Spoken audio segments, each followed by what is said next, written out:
Takže čau lidi, dneska vás vítám u dlouhého videa, protože tady u sebe mám pár dámských a pánských voňavek a já vám vždycky k sobě se takhle posunu a řeknu vám, kolik bych tomu dal bodů od 0 do 10 a jestli bych vám to doporučil. Tak já rovnou začnu. Takže 3, 2, 1. Takže máme tady první voňavku, jmenuje se to Kapace Exclusive Caddy. Vypadá to takhle, nějak zhruba. A voní to hezky, takže dávám 8 z 10 a holkám hezky doporučuju. Takže vezmeme další. Tak, jako další tady máme Vanilla Fun 100 ml. Je to taková hezká to, že tam mají vidět, kolik tam toho je. A já vám to jdu říct. Voní to nádherně, takže určitě 9,5 z 10 a holkám to určitě doporučuji a bereme si další voňavku. Máme tady další voňavku, která se jmenuje Amazing Life, vypadá takhle, je to taková růžová voda a voní to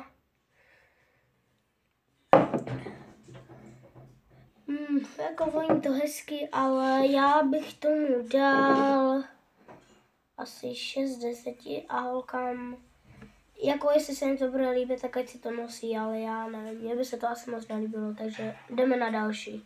Takže jako další voňavku, tady máme voňavku, která se jmenuje Boo.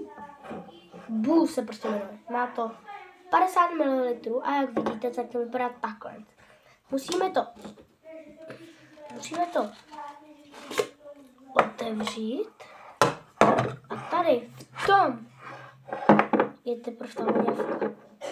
A voní to nádherně, takže dám 10 z 10 a holky určitě doporučuji. Jdeme si vzít další.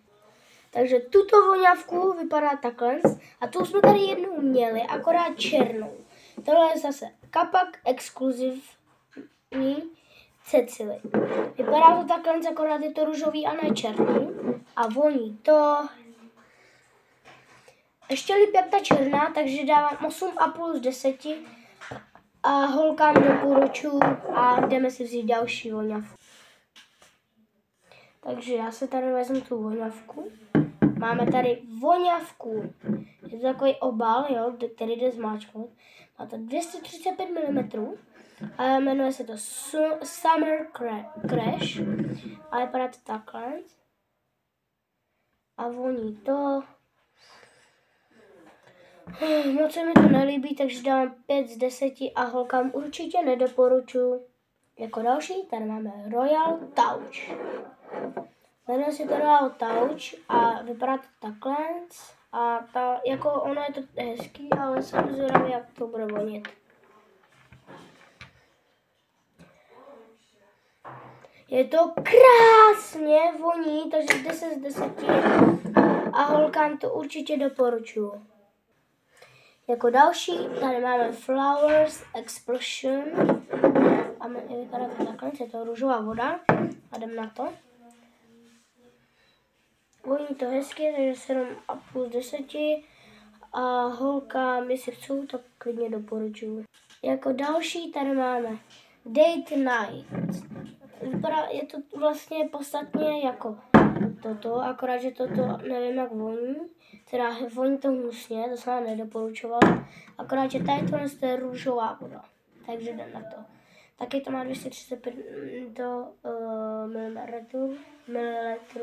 mililitrů. Jdem na to.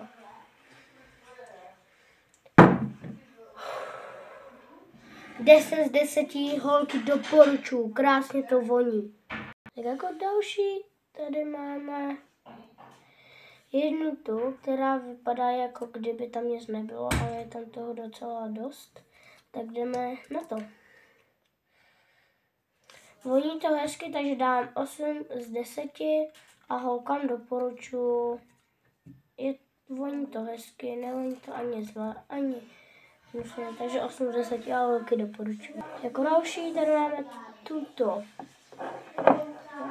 Ta voní, tam ty dávám 7 z 10 a tam moc nevoní, takže holky, koupíme si to, ale je to spíš takovou na výstavu, jakože na nošení, takže asi tak. Tak a lidi, tady tohle je poslední dámská voňavka a pak už nám přichází jenom pánské. Takže tato voňavka se jmenuje Passion Dance, vypadá takto, taková celá červená a voní hezky, takže dám 10 z 10 a holkám doporučuji. Teďkom jdeme na pánské. Takže mám tady klučičí voňavku, wow, konečně, co? Tato voňavka se jmenuje Slazenger TM. Takhle je to zlatá voda a já jdu čuchnout.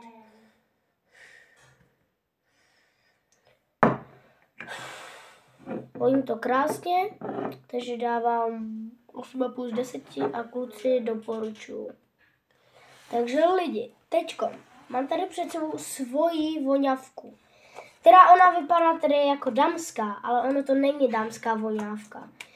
Je to klučičí voňávka, protože to bylo v klučičím oddělení, takže to nemůže být holčičí. A tohle se jmenuje Eau de Parfum, 50 ml, ne, jmenuje se to Champions for All, takže tak.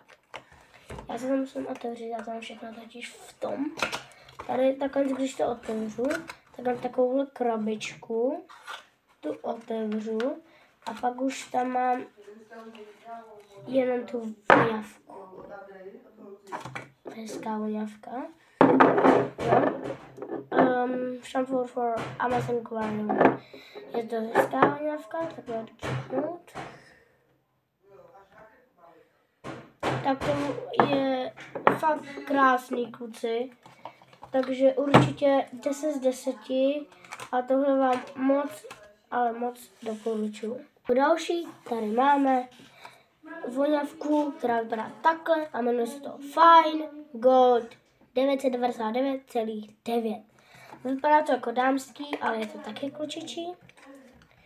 Vidíte se, když se do toho podíváte, tak tady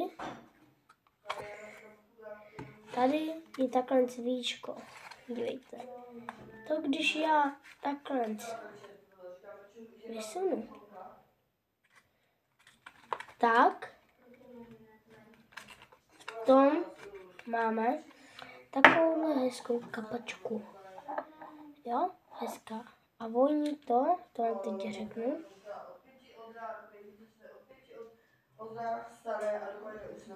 Dám tomu 10 z 10, takže kluci určitě doporučuji a jdeme na další voňavku. Jako další tady máme moji voňavku, vypadá takto a jmenuje se to Varanti City Dust. Ale je to taková malá, ona už je teda vypotřebovaná, protože ji mám docela dlouho. A takhle je tam trochu modrý ty vody vidět, jo. Je to hezký a voní to. A dám tomu 8 z 10 a klukám to určitě doporučuji, jinak bych si to asi nekupoval. Jako další lidi tady mám opět moji voňavku a ta stála málo, 35 korun.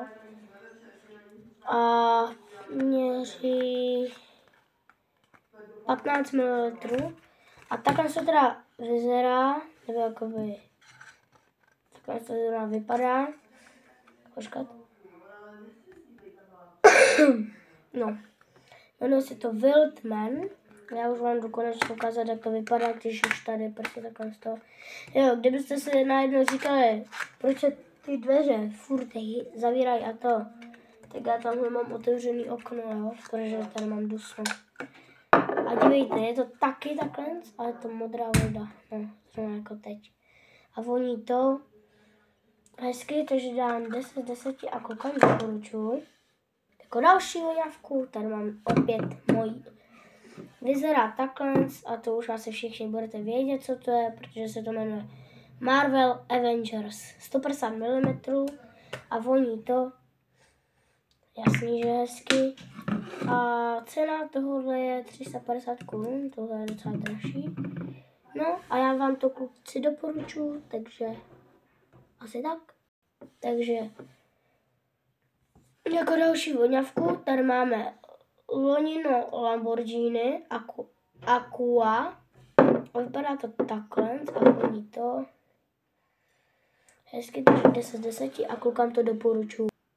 Takže jako další tady máme voňavku, která vypadá takto a jmenuje se to Wild Country a voní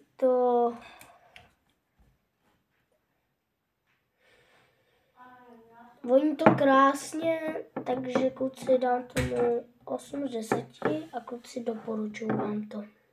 Jako další voňavka tady máme Varanty Homber Night. Vyzerá nějak takto, nebo vypadá. A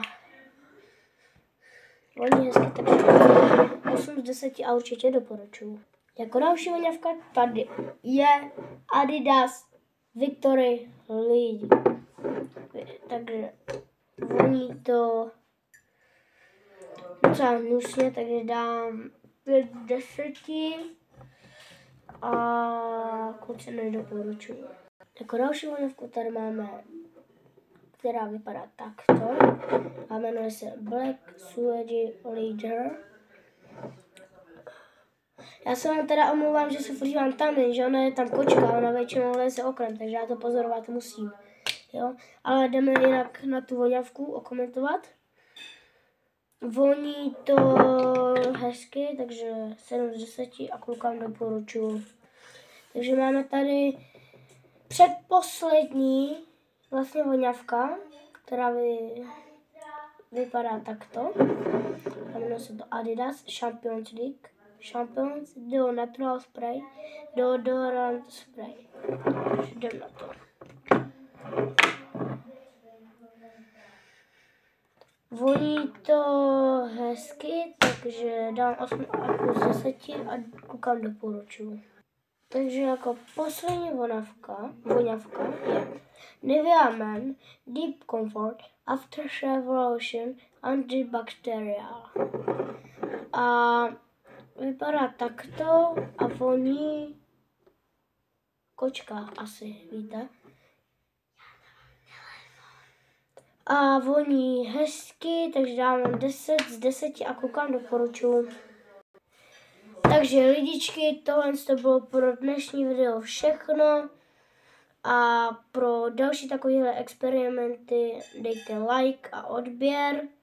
Budu rád, když dosáhneme 40 lajků a 5 odběratelů. Takže asi tak. A já se s vámi rozloučím a zatím ahoj!